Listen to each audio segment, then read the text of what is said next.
harinya padat ya. Jadi malam hari Pak Bong Winki. Ya. Ya, jadi kita mulai saja ya supaya ya waktunya tidak malam. Ini semuanya 15 orang ya Pak Bong ya? 24, Pak. Oh, 24. Iya. Oh, yang baru hadir 15 ya? Iya, Pak. Oke. Oke. Ini sedang dipanggilin teman-teman yang lain, Pak. Nah, ya kita mulai saja.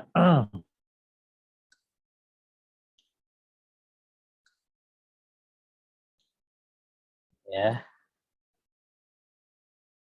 Bentar, ini bukan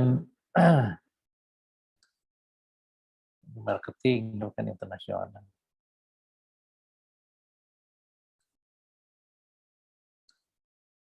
Nah, jadi berbicara marketing management, kita akan berbicara mengenai 3 pertanyaan kunci.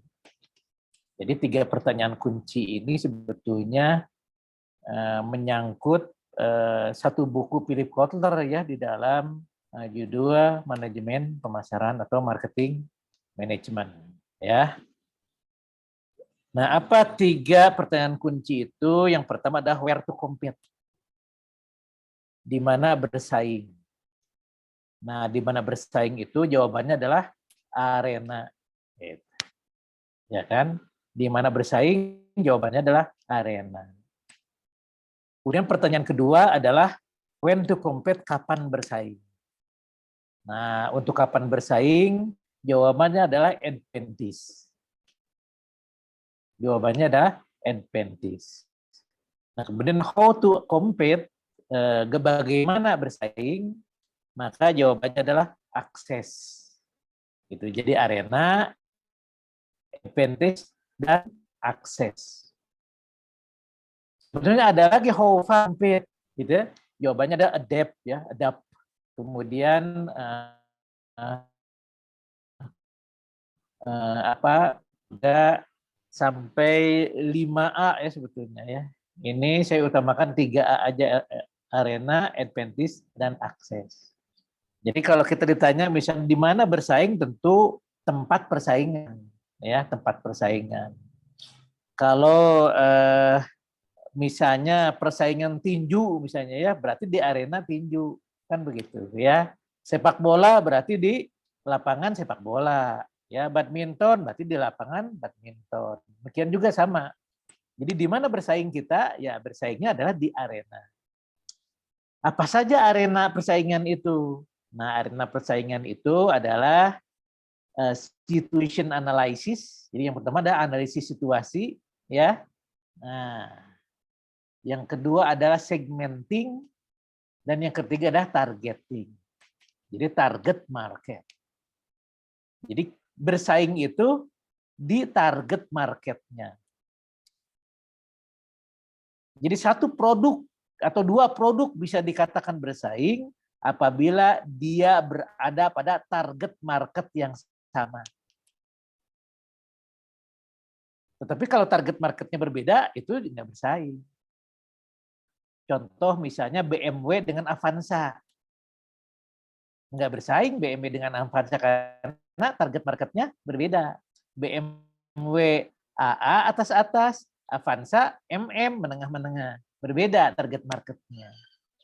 Tapi kalau misalnya BMW dengan Mercy, target marketnya sama. Dua-duanya atas. Cuma spesifik target marketnya mungkin berbeda. Ya, BMW lebih kepada sport, ya, lebih kepada kecepatan, dan Mercy lebih kepada kenyamanan, kan begitu aja. Ya, itu keunggulan-keunggulan yang masing-masing mereka miliki ya untuk menjadi daya tarik bagi target marketnya, gitu. Makanya disebut arena nih. Nah, yang arena ini sudah dijelaskan ya sebelum UTS. Oke ya.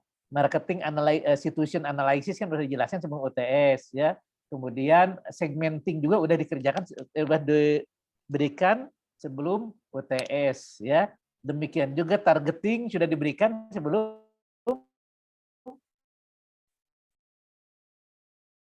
UTS. Karena itu sangat penting tuh gitu. Kenapa sih mesti ada segmenting? Kenapa sih mesti ada targeting supaya produsen tepat di dalam menawarkan produknya kepada konsumen supaya tepat gitu ya.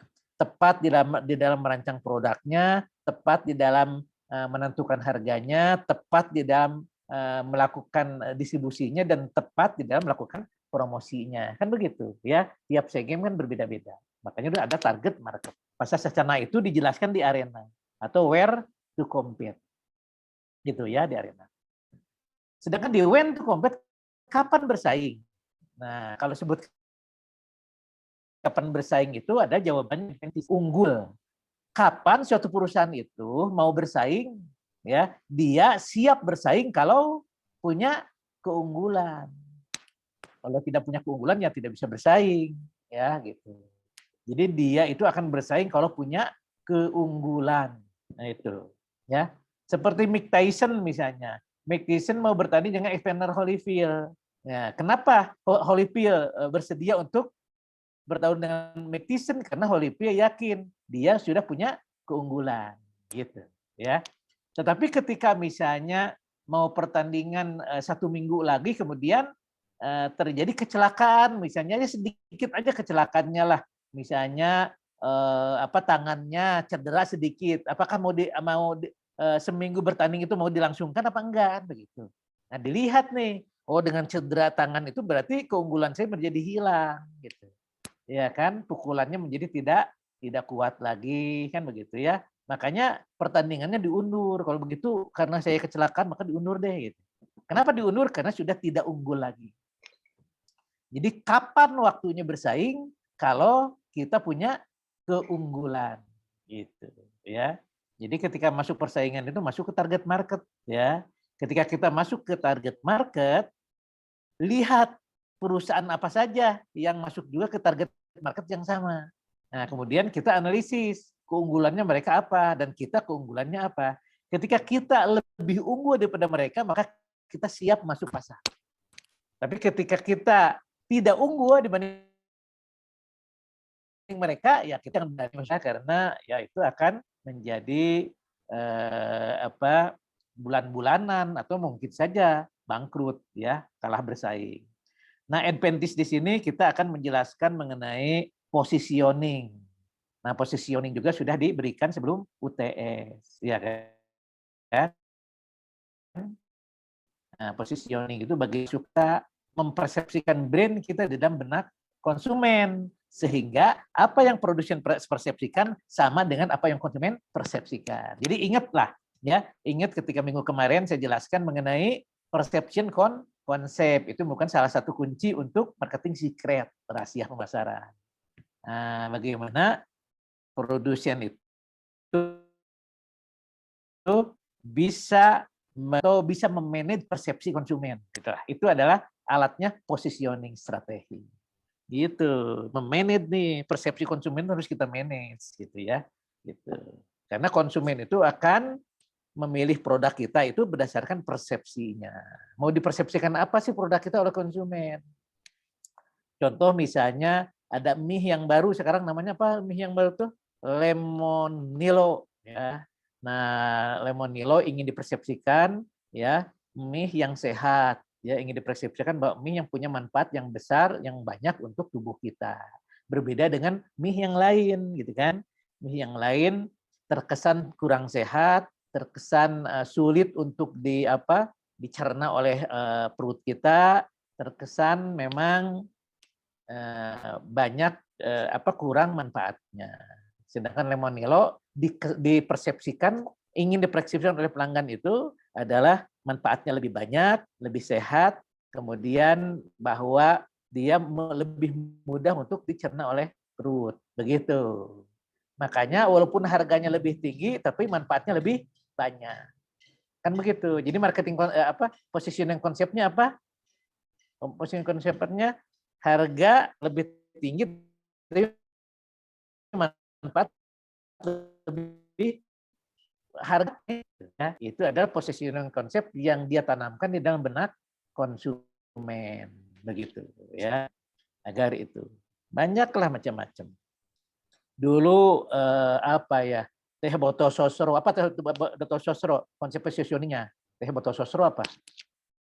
Apapun makanannya, minumannya teh botol sosro, kan begitu ya. Apapun makanannya, minumannya teh botol sosro. Nah, jadi kesannya apa? Kesannya setiap kita sudah makan, minumannya adalah teh botol sosro. Makanya terbukti ketika misalnya ada makan di warteg ke, makan di rumah makan Padang ke, ketika kita makan, kita akan minta teh botol sosro, iya kan? Tapi ada teh lain yang dari Coca-Cola. Itu apa yang dari Coca-Cola? Fresti, ya. Presti itu kan dari produk Coca-Cola. Nah, Presti itu ada segar setiap saat. Segar setiap saat. Jadi membuat tubuh kita segar setiap saat. Bayangkan. Nah, ketika itu kan market share-nya Sosro menurun, market share-nya Presti naik, gitu. Sehingga wah ini yang membuat perusahaan Sosro ini kaget begitu, karena kan dia itu kan memegang pangsa pasarnya paling tinggi di Indonesia. Nah, ketika ada Presti ternyata menurun. Nah, bingung semua tuh. Akhirnya manggillah konsultan dari Amerika, namanya Ethik Kearney. Ya, Ethik Kearney dipanggil sehingga ya mereka mengadakan satu survei dan sebagainya. Akhirnya mendapat kesimpulan kalau Sosro ingin market share-nya tetap bertambah, tetap meningkat, maka harus repositioning. Nah, gitu.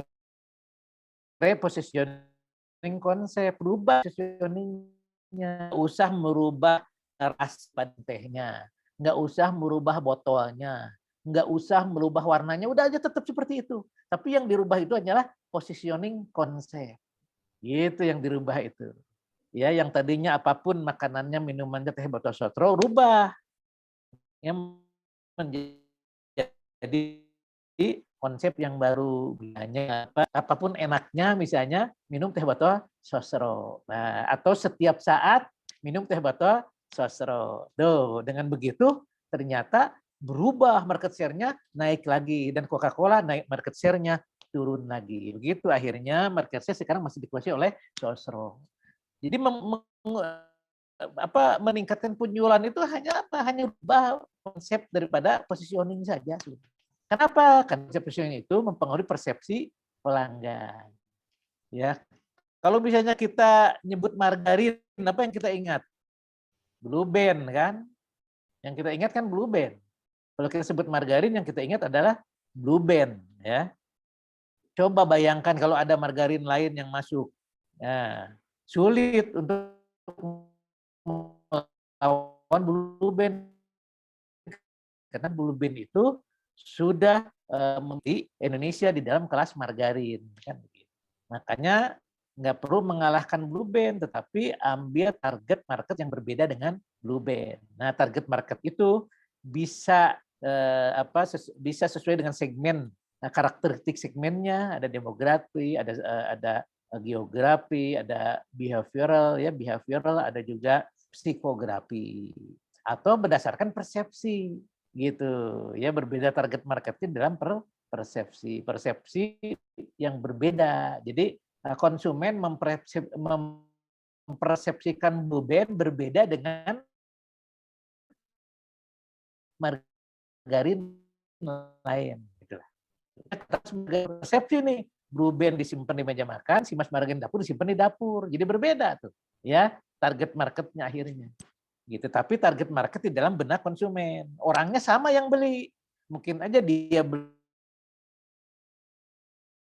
Blue Band, mungkin juga beli si Mas margarin dapur. Margarin pun simpan di dapur. Gitulah, ya. Karena yang membedakan adalah persepsi konsumennya. Nah, itu. Itu ada di dalam advantage. Ya.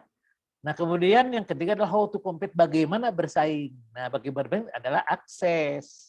Gitu. Jadi yang where to compete dan when to compete ini sudah dijelaskan sebelum UTS. Oke, ya. Nah, sekarang how to compete kita. Bagaimana bersaing? Nah, untuk mengetahui bagaimana bersaing, ya menjawab bagaimana bersaing, itu jawabannya adalah akses. Apa akses itu? Akses itu adalah marketing mix.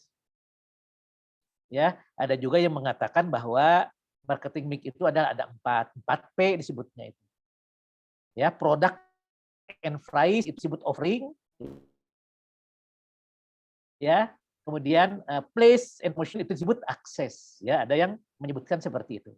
Ada yang menyebutkan bahwa empat-empatnya akses, gitu. Ya.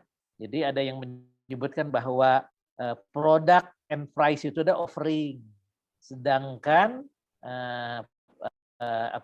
place and promotion itu adalah akses. Tapi ada juga yang menyebutkan ya produk, mau price, mau place, mau promotion itu ada akses, gitu. Ya, karena marketing mix, karena pelanggan itu ya apa yang direspon oleh pelanggan itu pada perusahaan itu marketing mix. Gitu. Jadi marketing mix itu adalah sesuatu alat yang direspon oleh pelanggan. Jadi ya gitulah ya. Senjatanya perusahaan yang direspon oleh pelanggannya marketing. Ya. Jadi pelanggan itu tidak merespon bagaimana perusahaan itu merancang produknya, ya. Bagaimana perusahaan itu menggambar produknya, bagaimana perusahaan itu memanage biaya untuk pembuatan produk. Kayak itu nggak direspon oleh pelanggan. Yang direspon oleh pelanggan itu adalah produknya, bagaimana produknya, berapa harganya, bagaimana distribusinya dan bagaimana promosinya, itu yang direspon oleh pelanggan. Nah, makanya how to compete, bagaimana bersaing, jawabannya adalah akses. Akses itu adalah marketing mix. Di sini marketing mix ya. Ada produk, ya ada price, ada promotion. Ini adalah disebut tradisi atau goods marketing mix. Jadi marketing mix untuk produk barang, gitulah ya. Jadi disebut 4P. Tapi kalau marketing mix untuk jasa itu jadi 7P ya. Ditambah people, ditambah proses, ditambah physical evidence. Nah, sedangkan untuk tradisional marketing mix itu ada 4P. Jadi dasarnya marketing mix itu ada 4P. Ini dari McCarthy. Jadi yang menemukannya itu McCarthy. Sampai sekarang masih digunakan 4P ini atau masih relevan ya. Jadi ada produk, ada price, ada place, ada promotion. Nah, produk ada feature-nya, ada quality-nya, ada branding-nya, ada packaging-nya, ada service-nya, dan ada orangnya. Ini kan service mungkin ya ini.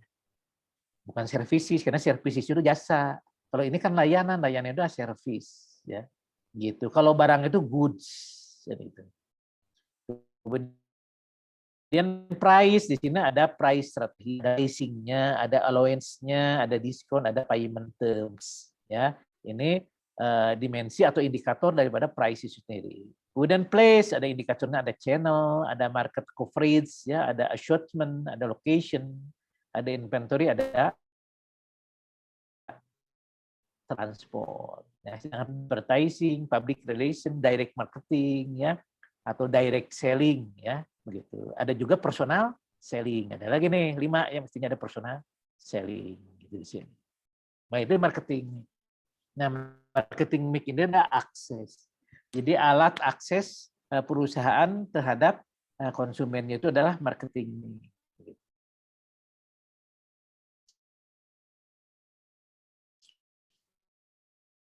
Ya. Nah, dengan alat-alat marketing mix ini, Pak, konsumen akan memberi produk dari perusahaan tersebut. Nah, sekarang apa sih sebetulnya yang dibeli oleh konsumen itu?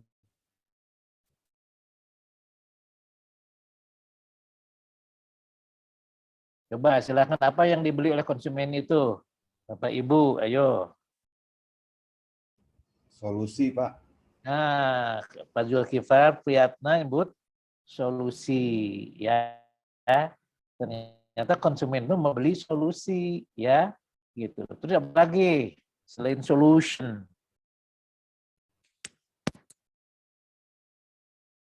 Manfaat, Pak.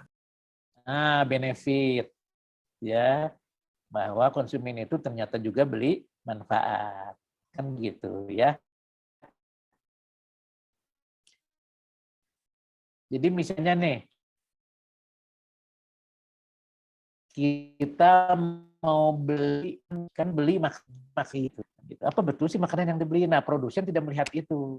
Jadi produsen tidak melihat makanannya, tapi produsen melihat ke dalam benak konsumen. Apa sih sebetulnya yang dibeli oleh konsumen itu? Ternyata konsumen membeli apa? Membeli kenyang kalau di warteg, ya kan? Ya kan membeli enak, ya, gitu kan?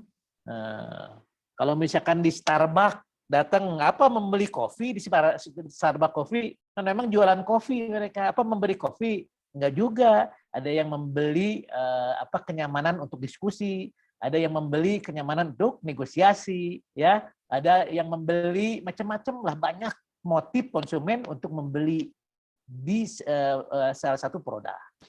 Banyak macam-macam. Ya. Misalnya kita membeli apa ya, membeli kue, tapi bukan untuk dikonsumsi sendiri, tapi untuk diberikan kepada saudaranya misalnya, ya yang ulang tahun. Nah, berarti apa yang dibeli? Kan bukan kuenya, iya kan?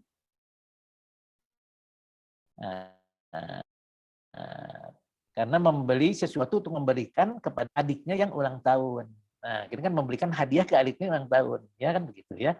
Berarti yang dia beli adalah bagaimana sesuatu yang bisa membahagiakan adiknya, kan gitu. Itu seperti itu ya. Makanya produsen itu akan berpikir seperti itu. Apa sih sebetulnya the real ya yang bisa konsumen beli ya. Misalnya konsumen mau beli bor. Sebetulnya bukan bor yang dibeli tapi lubang. Dia membeli lubang gitu. Nah, ya yang dibelinya bor. Membeli masakan Padang, oh enak, misalnya kan gitu kan, kenyang kan. Membeli makanan ini apa? Makanan apa ya? Yang sehat misalnya, berarti dia ingin sehat kan gitu ya. Dan seterusnya lah, banyak. Itu yang dibeli oleh konsumen. Nah, gitu. Nah, untuk melihat apa sih sebetulnya yang dibeli oleh konsumen itu ya, maka kita melihat tahapan produk gitu. Jadi supaya kita tahu ya apa sih sebetulnya yang konsumen beli itu. Ya, kita melihat tahapan daripada produk ya, atau the level of product, the 5 product levels.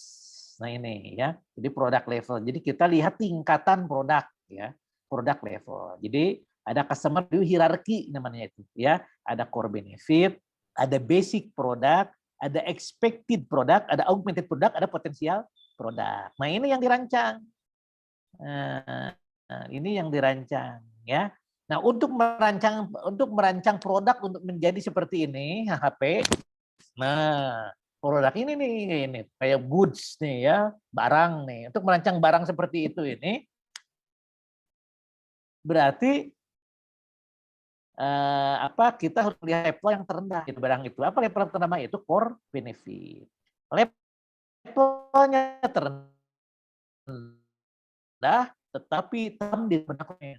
Level terendah tapi terdalam di dalam benak konsumen. Makanya disebut ini core benefit. Benefit inilah ya yang dilihat oleh produsen sebagai dasar untuk membuat produk. Itu core benefit. Manfaat inti gitu. Apa sih manfaat inti ya yang dibutuhkan oleh konsumen itu sebetulnya? Karena kan marketing itu kan dasarnya need, want, and demand. Apa sih sebetulnya manfaat inti yang dibutuhkan oleh konsumen? Apa sih konsumen yang dibutuhkan dari suatu makanan kan gitu. Kalau misalnya konsumennya itu yang sudah berumur, misalnya katakanlah lansia, ya, apa sih yang dibutuhkan oleh konsumen lansia di dalam makanan? Kita lihat core benefit-nya. Oh, pingin sehat, ya kan? Karena sudah banyak penyakitnya, dia punya diabetes, dia punya darah tinggi, ya dia tidak mungkin makan makanan yang memang akan menyebabkan diabetesnya jadi gulanya jadi naik. Tidak mungkin dia makan makanan yang darah tingginya menjadi naik gitu. Mungkin dia akan mencari makanan-makanan yang sehat menurut kedokteran atau sehat menurut kajian ilmiah atau herbal misalnya, ya, berupa sayuran misalnya, buah-buahan misalnya sebagainya. Kenapa mereka beli itu? Karena mereka ingin mempertahankan kesehatannya. Tuh. Itu ada. Jadi kita melihat core benefit nih sebelum merancang produk, sebelum bikin produk itu core benefit, iya kan? Core benefit kita buat. Kenapa orang datang ke warteg? Apa sih sebetulnya core benefitnya? Ya kalau ke warteg core benefitnya kenyang. Saya mau membeli kenyang, gitu, ya. Warteg kenyang kan nasinya banyak, lauk pauknya sedikit kan gitu kan di warteg kan bisa tuh masih anget lagi nasinya ya banyak. Nah, apa yang dibeli kenyang kan gitu, ya. Bukan beli sehat kalau di warteg tapi beli kenyang, ya. Kemudian ada yang membeli rasa. Misalnya nih, kita ingin ke restoran Jepang misalnya ya, restoran khas Jepang, restoran khas Turki misalnya ya, khas Cina dan sebagainya. Apa sih yang mau dibeli? Ya, yang mau dibeli ada variasi rasa. Nah, kalau Jepang itu rasanya kayak apa sih? Kalau Cina rasanya kayak apa? Berarti ada satu satu kesenangan lah di dalam dirinya ya dengan merasakan sesuatu makanan itu. Jadi yang dibelinya adalah rasa. Bagaimana kalau ke kafe-kafe? Oh yuk kita makannya di kafe aja deh, sambil nyantai, sambil kita ngobrol. Apa yang dibeli? Kenyamanan untuk ngobrol, nyaman untuk bernegosiasi, ya. Ada hotspotnya, jadi bisa sambil searching, ya kan. Padahal yang dibelinya Indomie, yang dibelinya kopi, kan begitu ya. Pokoknya asal beli deh roti, kan dibeli, asal beli. Yang penting kita dapat kenyamanannya. Nah, itu yang dibeli, ya, gitu. Itu adalah core benefit. Nah, itu yang dibaca oleh Starbucks Coffee, yang dibaca oleh Abnormal, ya, gitu. Abnormal kan baca gitu, waduh anak-anak muda ini milenial senang berkumpul, ya kan, senang ngobrol lama gitu. Kan tidak mungkin tuh ngobrol lama berkumpul di masakan Padang. Wah di mejanya kan banyak makanan, nggak nyaman banget gitu lah kan gitu ya. Gimana? Tuh kemudian ngobrol banyak sambil nyaman di mana? Oh di Starbucks Coffee. Mungkin nggak? Kalau di Starbucks Coffee ini terlalu mahal, ya kan? Beli kopi aja udah 50.000 sampai 80.000 satu gitu kan, satu gelas. Terlalu mahal gitu kan biayanya untuk ngobrol-ngobrol doang gitu. Nah abnormal berpikir nih, oh kalau gitu kita bikin aja deh kafe yang kayak Starbucks tapi harganya lebih murah, kopinya juga murah, kemudian menunya juga ya roti lah Indomie kan gitu, mie instan kan ya istilahnya itu nggak mahal gitu lah untuk anak-anak muda. Kemudian sediain hotspot, ya sediain charger, memang keperluan mereka semuanya dipenuhin sehingga mereka tidak apalagi ya tidak bingung lagi gitu kan ngobrol bisa santai ya tapi lebih murah dan sebagainya. Yang bisa core benefit. Ya kan? Nah, setelah core benefit-nya kita tangkap, nah kita masuk ke basic produk. Bikin basic produknya. Oh, berarti kalau begitu apa nih yang bisa membuat itu? Oh, kita bikin ini aja deh, kafe lah. Nah, itu basic produk tuh. Kafe, udah kafe basic produk. Jadi yang namanya kafe itu ya ada tempat layanan minuman, ada tempat layanan makanannya, kemudian ada mejanya, ada kursinya, ya udah basicnya aja gitu. Ya kan? Nah, setelah basic produk naik ke expected produk, apa yang diharapkan? Oh, berarti ada apa nih? Oh, kalau gitu kita tambah hotspot deh. Nah, supaya lebih misalnya chargeran deh, dan seterusnya ya. Kita tambah variasi produknya deh, biar dia misalkan ada kacang atom misalnya, kemudian ada kuaci misalnya, kemudian ada minuman-minuman yang ringannya misalnya dan seterusnya ya. Itu yang diharapkan expected product ya. Nah, baru masuk ke augmented product. Kan begitu, setelah expected adalah augmented product. Jadi sesuatu yang di atas harapannya. Wah, kan? Sesuatu yang di atas harapannya. Yang tidak terpikir sebelumnya oleh konsumen ternyata disediakan oleh produsen gitu. Misalnya ketika di tempat pencucian sebenarnya udah cukup di tempat pencucian ada ruang tunggunya, oke, mobil kita dicuci, sambil kita melihat di ruang tunggunya itu kan ada kaca tuh, sambil kita melihat tidak kena basah, tapi kita bisa sambil melihat ya mobil kita dicuci, kan begitu ya. Kemudian ada kursinya, ada mejanya, kemudian disediain majalah, kan itu udah cukup. Ada televisinya juga sambil nonton, udah cukup gitu kan. Tiba-tiba ada minuman ya yang datang kan, dikasih minum juga, dikasih teh botol sosro juga sih ini dengan gratis. Wah, itu kan di luar harapannya. Sehingga kalau sudah begitu, dia akan cuci lagi ya di sana lagi. Oke, saya mau cuci lagi di sana lagi deh. Kan gitu ya. Ada meningkatkan loyalitas dari pelanggan itu sendiri. Baru potensial produk itu adalah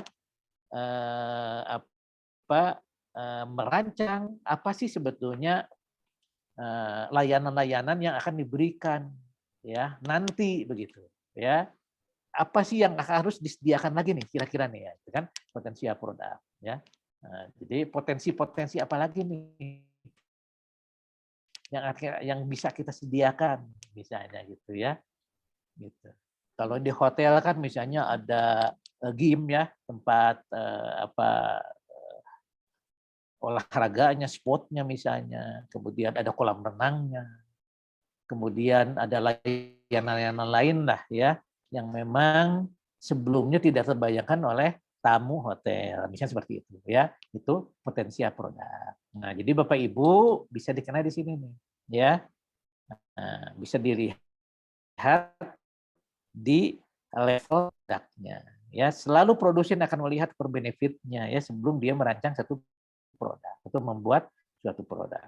Marketing itu kan membuat produk yang bisa dijual, bukan menjual produk yang bisa dibuat. Ya, kalau membuat produk yang bisa dijual harus melihat apa sih sebetulnya yang dibutuhkan, diinginkan dan diminta oleh konsumen. Nah, ya. Nah, untuk mengetahui yang dibutuhkan oleh konsumen, kita lihat core benefit. Ya, apa sih sebetulnya realnya yang dibutuhkan konsumen itu apa? Nah, itu dilihat dari para core benefit-nya. Nah, sekarang kalau produk itu apa saja sih? Gitu. Apakah produk itu hanya barang dan jasa? Enggak, ternyata banyak produk ya. Bukan hanya barang dan jasa, jenisnya banyak. Ya. Jadi kalau barang itu kan goods, jasa itu ada services. Ya. Kalau layanan itu ada service. Gitu. Jadi kalau service itu ada layanan. Tapi kalau jasa itu services. Kalau barang adalah goods. Jadi bukan hanya barang dan jasa aja produk itu.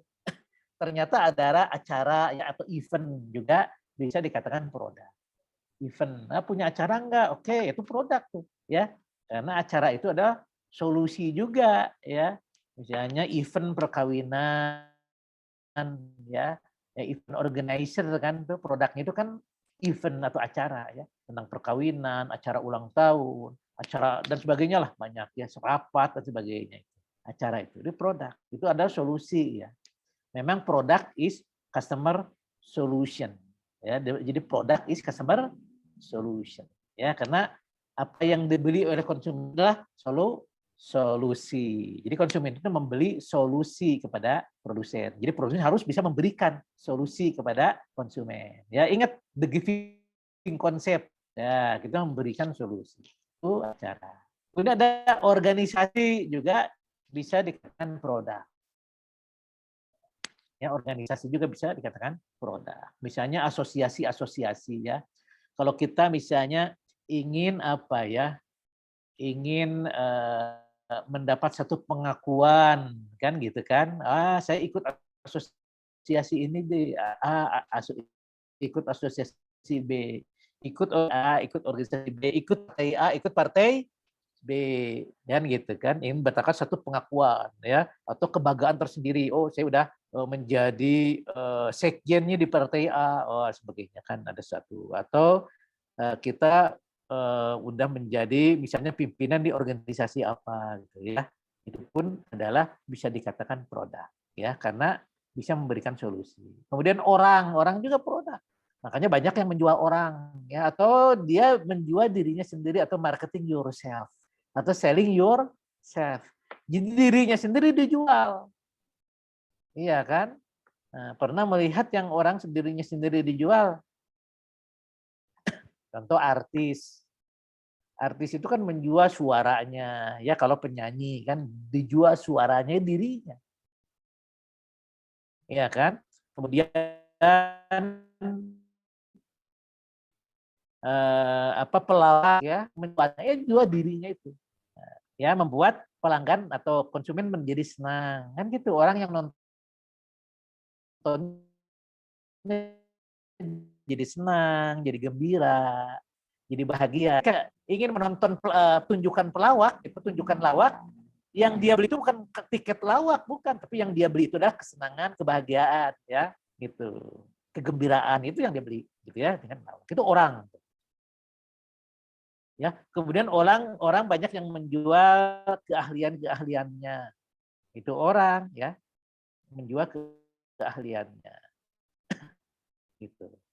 Ya, terutama yang profesi-profesi, ya, kayak dokter misalnya, orang dia menjual dirinya sendiri, gitu kan, tapi keahliannya, ya, begitu. Kemudian atlet misalnya, ya, atlet dia jual keahliannya itu, ya, atlet dan seterusnya.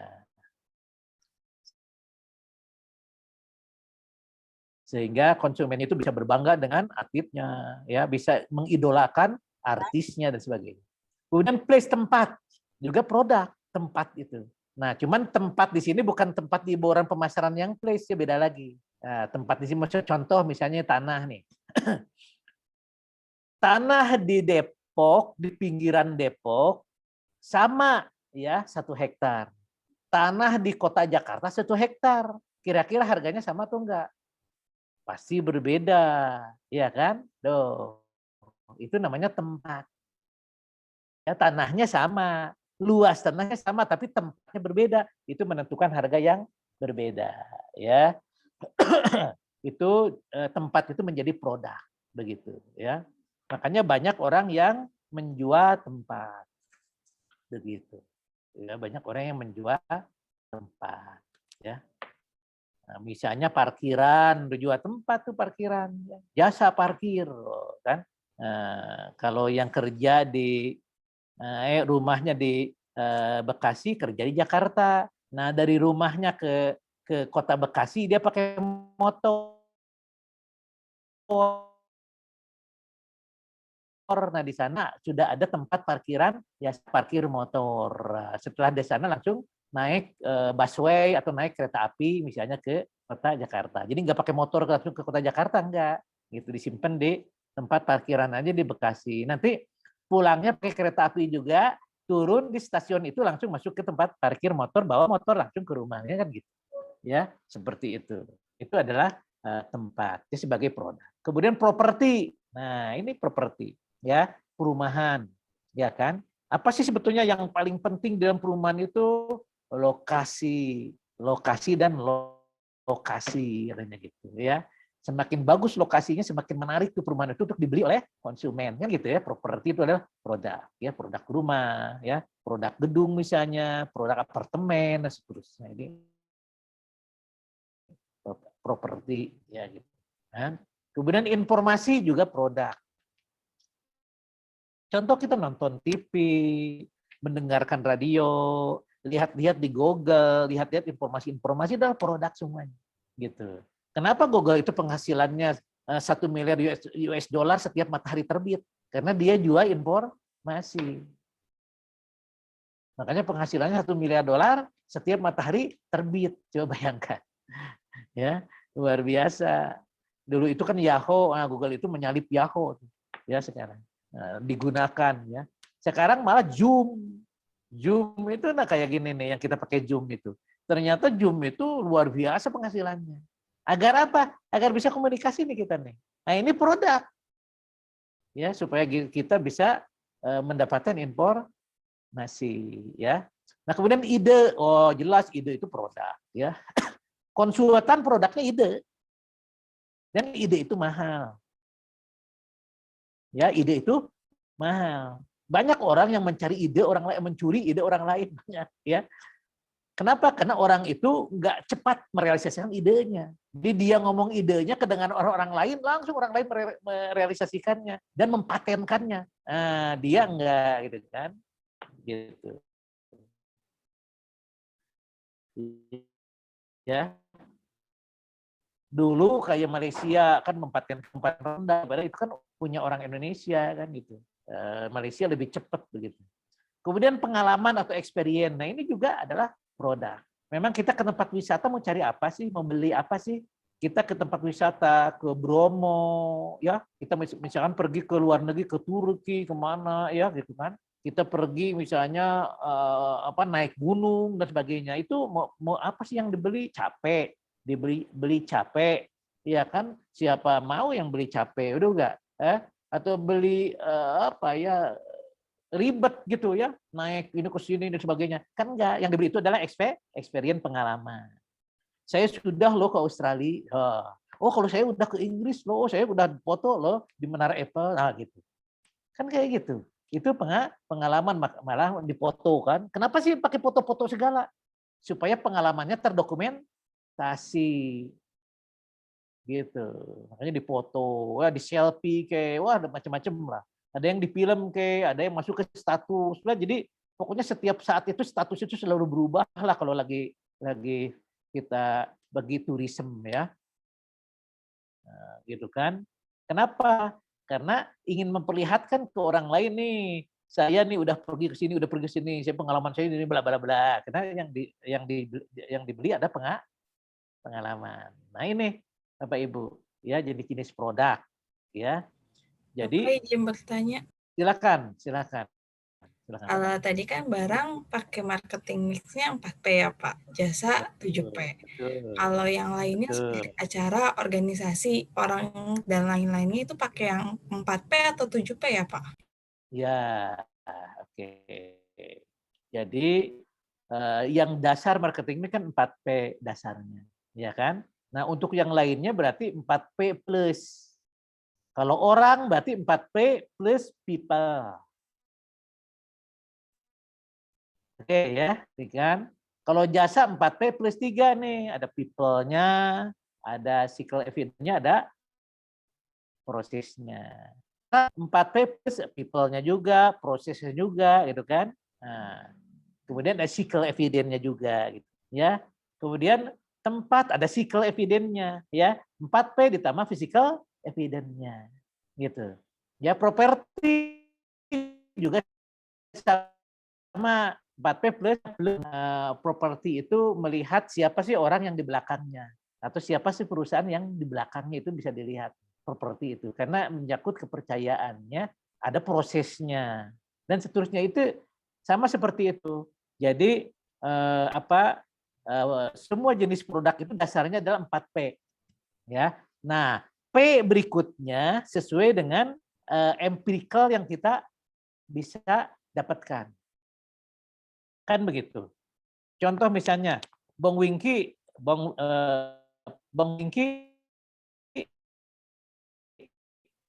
halo, ketua kelas. Wah, Bang Wingky lagi kemana nih? Halo. Atau siapa yang punya produk? Kalau Ibu Siti di mana? Ibu Siti kerja di mana? Kerja di mana? Kampus, Pak.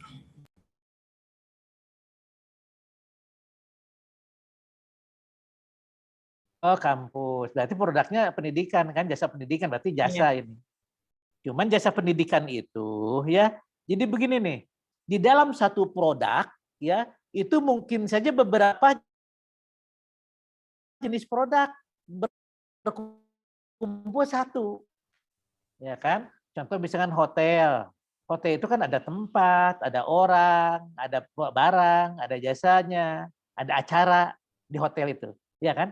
Contoh misalkan sekolah nih, kampus nih. Kampus itu ada orangnya, dosennya, tendik-tendiknya, ya gitu kan. Ada jasanya, jasa pendidikannya, ada tempatnya, ya, lokasinya di mana, ada bangunannya, ada acaranya, ada pengalamannya, ada Informasinya ada organisasinya begitu. Cuman yang dominan mana? Oh, yang dominan adalah jasanya. Hotel yang dominan mana? Yang dominan ada jasanya. Televisi yang dominan mana? Yang dominan ada informasinya. BMW yang dominan mana? Barangnya. Properti yang dominan mana? Yang dominan adalah begitu ya ininya. Jadi Ibu Siti ya. untuk menentukan itu pakai 4P atau 4P plus itu dilihat dari produknya sendiri ya Pak? Iya, gimana Bu Siti? Kok Jadi ininya ya? Jadi untuk menentukan si produk itu pakai 4P atau 4P plus itu ditentukan dari produknya sendiri ya. Jadi nggak mesti itu 4P atau enggak 7P. Betul. Jadi bisa juga Betul. 6P atau 5P itu nggak Iya, masalah ya. bisa ya. Oke Pak, makasih. Malah yang terbaru ada 22P sekarang Bu Siti. 22P. 22P itu market yang terbaru itu. Banyak banget sampai performance ya. Ada performance-nya, ada macam-macam lah P-nya itu banyak banget gitu. Saya juga nggak apa. Nggak apa tuh 22P itu. Waduh, luar biasa. Nah itu ya, di situ ya. Oke, next. Nah, untuk produk itu kita harus lihat umurnya. Kenapa sih mobil misalnya katakan Avanza setiap tahun kok berubah tipenya? Berubah bentuknya. Mercy kok berubah bentuknya. Kenapa handphone setiap 6 bulan kok ada tipe baru lagi, muncul tipe baru lagi, muncul tipe baru lagi. Ya kan? Ya. Kenapa sih ketika kita nonton film, katakanlah misalnya nonton apa ya film apa sih atau ya film Indonesia itu atau ini Spider-Man lah. Ketika kita nonton film Spider-Man, kenapa Spider-Man hanya bertahan cuma 2 bulan aja? Setelah 2 bulan tidak ada lagi di bioskop, ya dia langsung ke televisi gitu, jadi bisa ditonton gratis oleh semua orang, gitu ya. Karena ada umurnya, ada umurnya. Umur produk itu dilihat produk life cycle, ya. Jadi siklus hidup produk itu berbeda-beda. Kalau rendang, bagaimana Ibu Siti rendang atau yang lainnya rendang bagaimana? Rendang itu dari zaman dulu sampai sekarang ya rendang seperti itu. Artinya umurnya panjang banget. Gitu. Iya kan? Masakan Padang itu memang luar biasa di mana-mana ada, di mana-mana rasanya sama dan semuanya orang suka gitu. Hebat kan? Beda dengan gudeg. Gudeg tidak semua suka. Orang Padang nggak suka gudeg karena manis. Tapi orang Jawa, orang Jogja suka masakan Padang. Luar biasa kan? Nah itu beda. Nah, itu siklus hidup. Nah di dalam siklus produk life cycle ada namanya perkenalan. Jadi perkenalan itu ketika produk itu jadi penjualannya masih nol nih, ya masih nol sampai segini penjualannya ya dari nol sampai ini nih titik ini nih penjualannya ya. Nah itu ada perkenalan. Nah, waktunya sampai sini nih, misalnya dari sini misalkan katakanlah 1 tahun atau 1 bulan atau 3 bulan ya, tergantung seberapa cepat produk itu dikenalkan pada konsumen. Ini perkenalan. Nah, di perkenalan. Ya. Jadi kalau produk baru itu harus dikenalkan lagi di perkenalan gitu. Tapi kalau misalkan Avanza ya, kan Avanza sudah ada. Nanti tahun 2022 ada lagi Avanza yang baru tuh.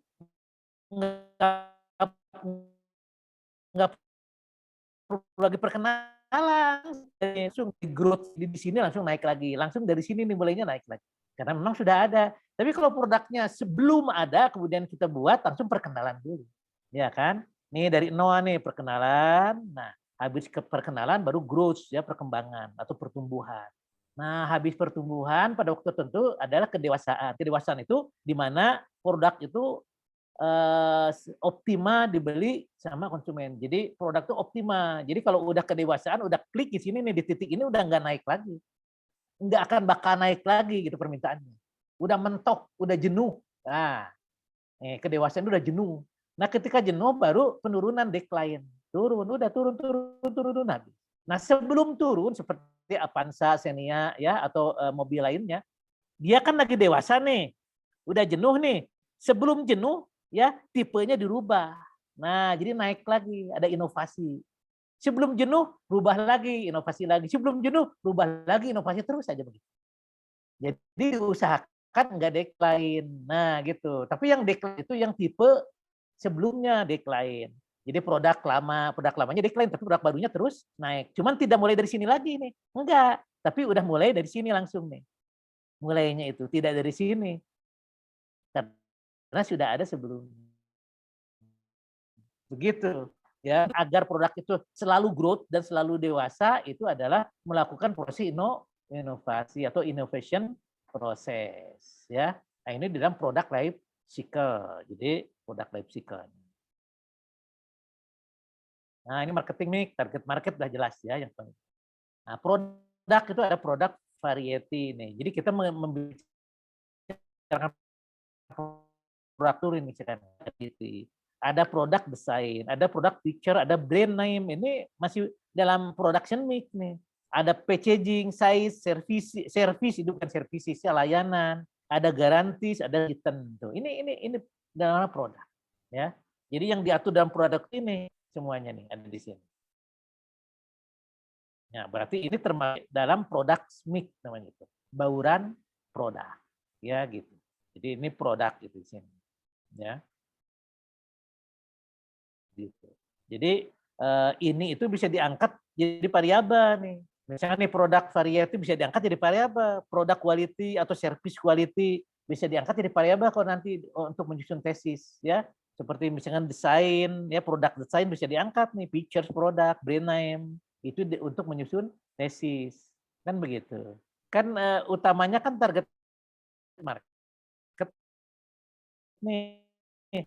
Target market puasan target market itu pada quality produk misalkan, tergantung daripada misalnya price, misalnya tergantung daripada misalnya sales post misalnya atau promotion misalnya, tergantung daripada misalnya location misalnya gitu. Iya kan? Nah, iya misalnya pengaruh produk quality misalnya advertising misalkan dan lokasi terhadap kepuasan konsumen. Kan begitu ya. Jadi ini bisa dijadikan variabel. Ya. Jadi nanti kalau meneliti jangan langsung produknya, pengaruh produk, price, promosi nggak usah. Ininya nih, bagiannya aja nih dari sini. Pengaruh diskon dan terhadap loyalitas pelanggan atau pengaruh diskon dan iklan terhadap keputusan pelanggan untuk membeli produk. Misalnya begitu, ya.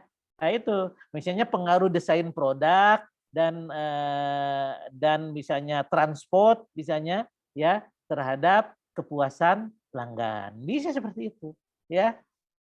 Nah, jadi tesis tuh sebetulnya. Ini variabel marketing di sini.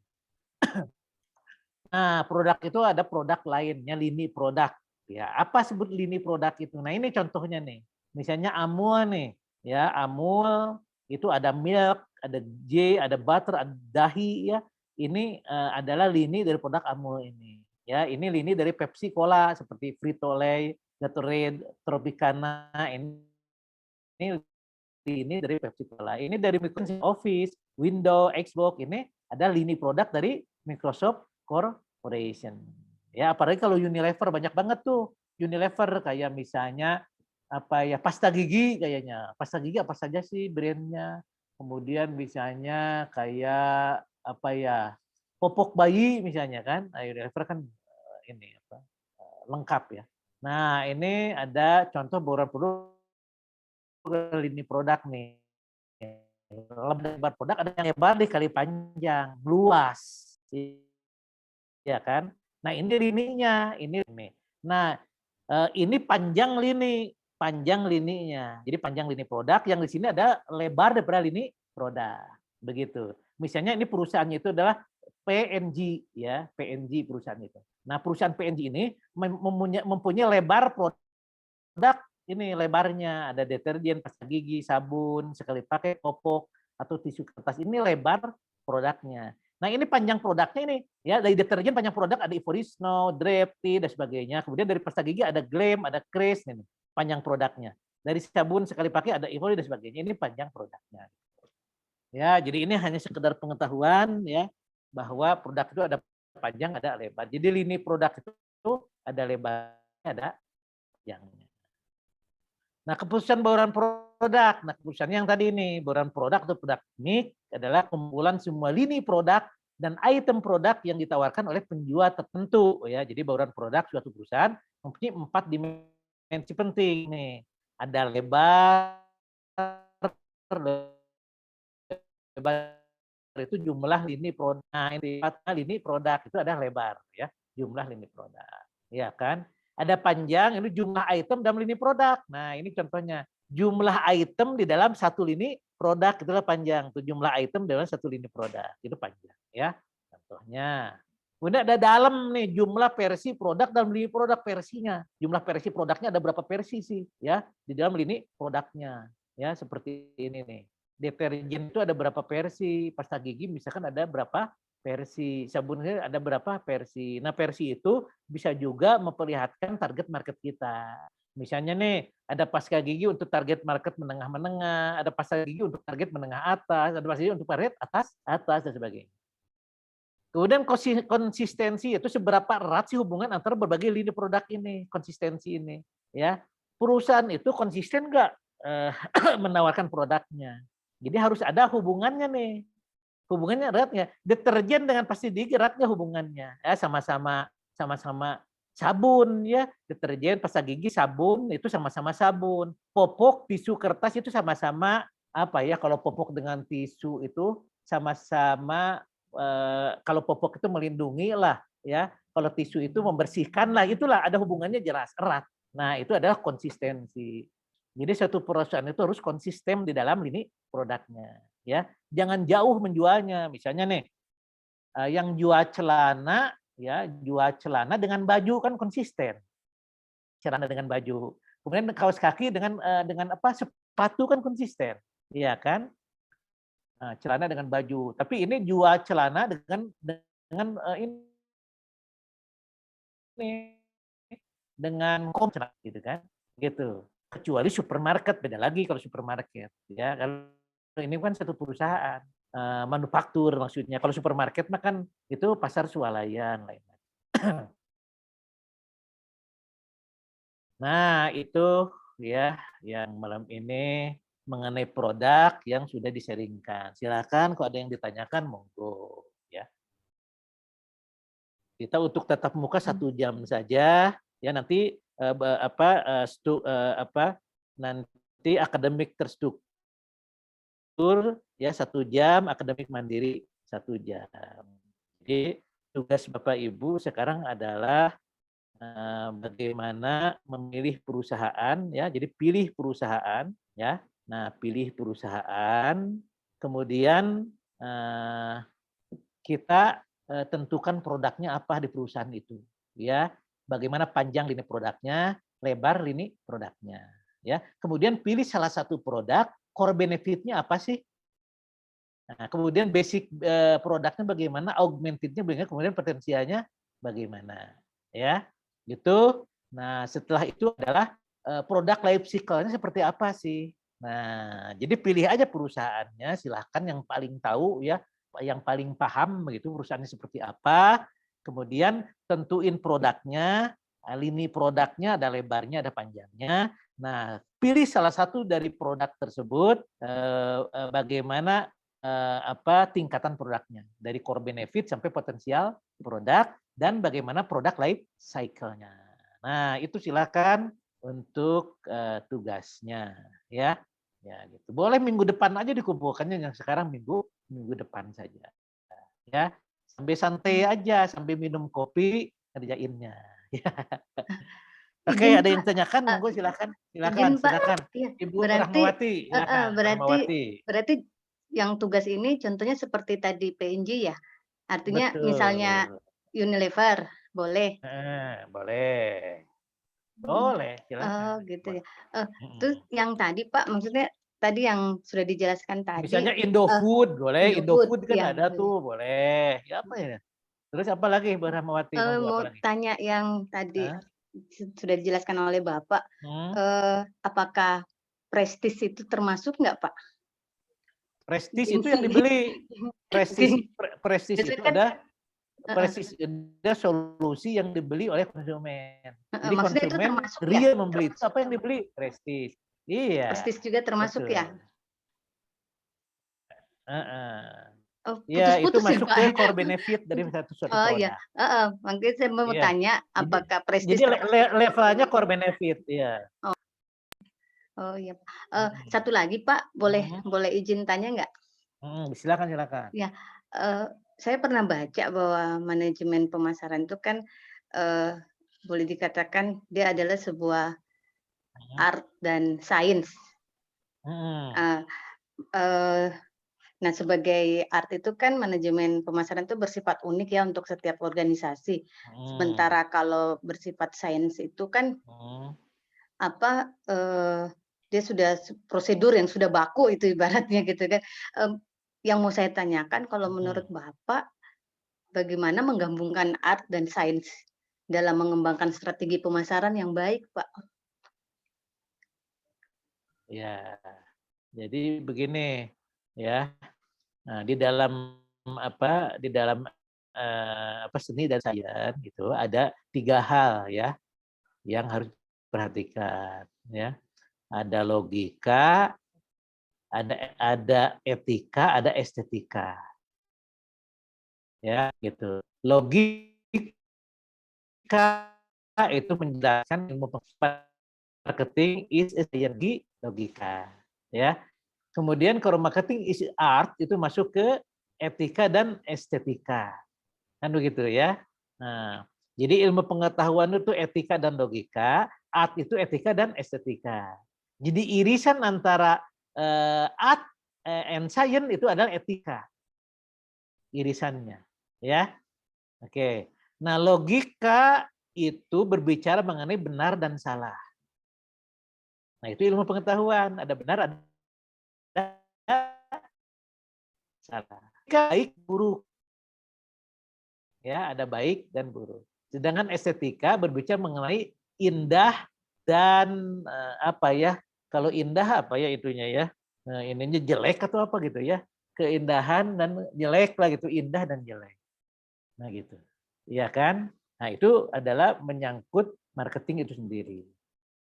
Nah, sekarang bagaimana kita agar bisa untuk menjadi menawarkan produk ya yang lebih efektif dan efisien. Tadi ya diawali daripada core benefit. Apa manfaat inti ya dari produk yang akan kita tawarkan. Nah, manfaat inti itu merefer kepada kebutuhan konsumen. Apa sih sebetulnya real konsumen yang dibutuhkan itu? Siapa konsumen kita itu? Target market. Bukan semua orang ya, tapi target market. Apa sih sebetulnya yang ini dia adalah namanya itu core benefit. Nah, core benefit itulah yang harus dipersepsikan oleh kita, menyamakan persepsinya dengan konsumen. Itu namanya positioning, harus ada positioning strategi. Ngerti ya? Nah, barulah dari posisi strategi baru keluar namanya bauran pemasaran tadi, adoption. Ya, gitu. Demikian. Oke. Ya, ini sinyalnya kurang bagus ya. Apa bisa Iya Pak, putus-putus. Putus-putus apalagi di Papua, jauh, putus-putus. Oh, Brahmawati di Papua? Iya Pak. Waduh, luar biasa. Kalau udah sekarang jam 11 lewat. Sekarang udah jam 11 lewat dong. Iya. Ya. Aduh, iya. Ya udah, ya nggak apa-apa ya. Oke, jadi itu ya hari ini yang bisa saya sampaikan. Mudah-mudahan ada manfaatnya. Lagi minggu depan bertemu lagi ya, nanti saya ini aja nunggu komando dari akademik di Pakuan ya. Oke, saya kira itu nanti berjumpa lagi. Jaga kesehatan, protokol kesehatan, cuci tangan, menggunakan masker dan jaga jarak ya. Assalamualaikum warahmatullahi wabarakatuh.